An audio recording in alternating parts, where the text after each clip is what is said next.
Благодарим ви, че избрахте да ползвате портала онлайн услуги на Електроразпределение Юг.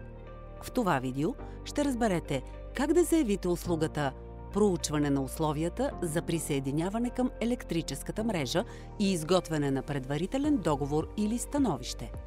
Тя е част от процеса по ново присъединяване.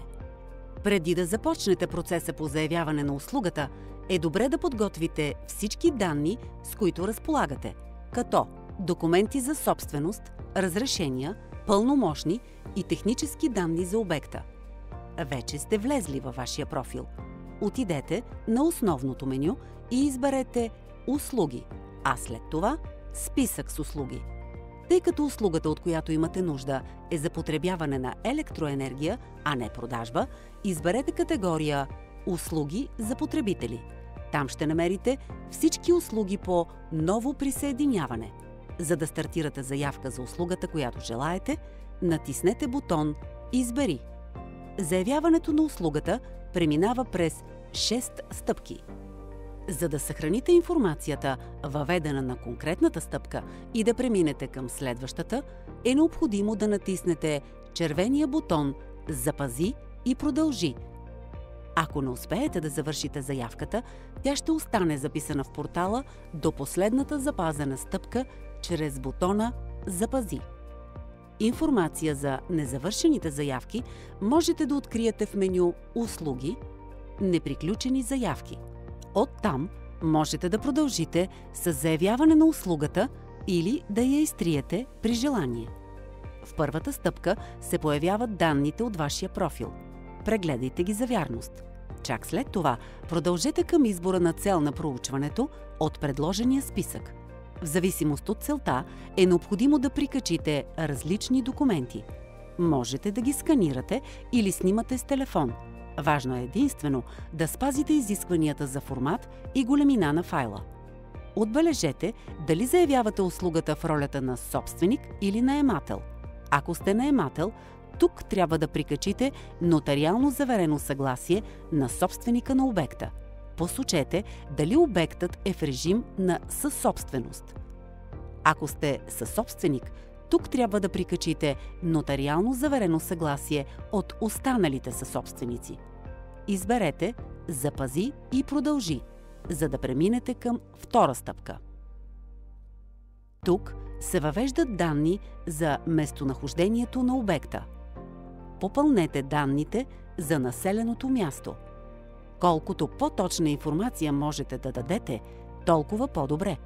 Изберете дали ще продължите с въвеждане на точен адрес, данни за УПИ или кадастрален идентификатор и попълнете полетата.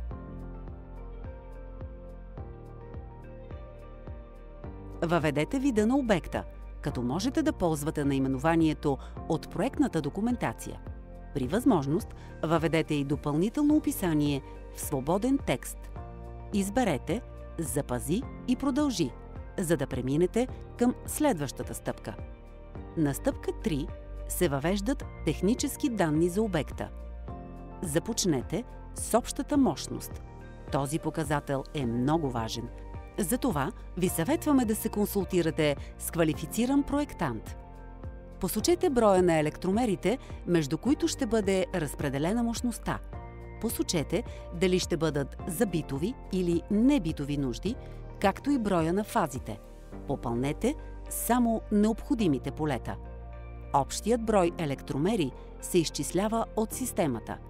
Изберете дали желаете да има временно захранване за вашия обект.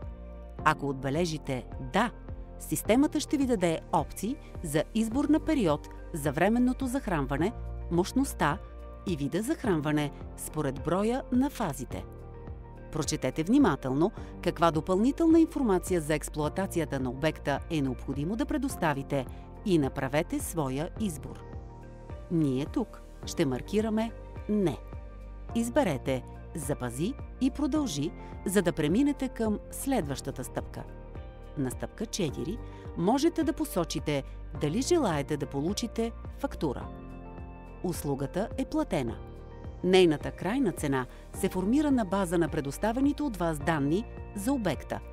След обработка на вашата заявка, ще получите по имейл информация как да заплатите услугата.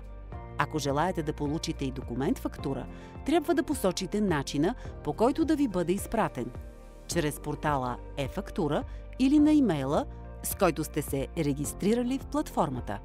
Изберете «Запази и продължи», за да преминете към следващата стъпка. На стъпка 5 имате възможност да прегледате вашата заявка.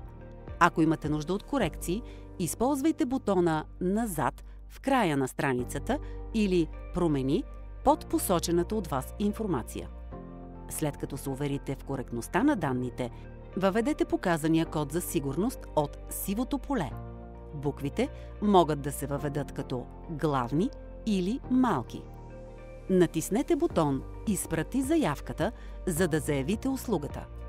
Ако сте въвели коректно кода за сигурност, ще преминете към стъпка 6 – потвърждение, че вашата онлайн заявка е регистрирана успешно. Може да следите статуса на вашите заявки, като отидете в меню «Услуги» и след това в подменю «Статус заявки». Благодарим ви, че използвахте нашия онлайн портал.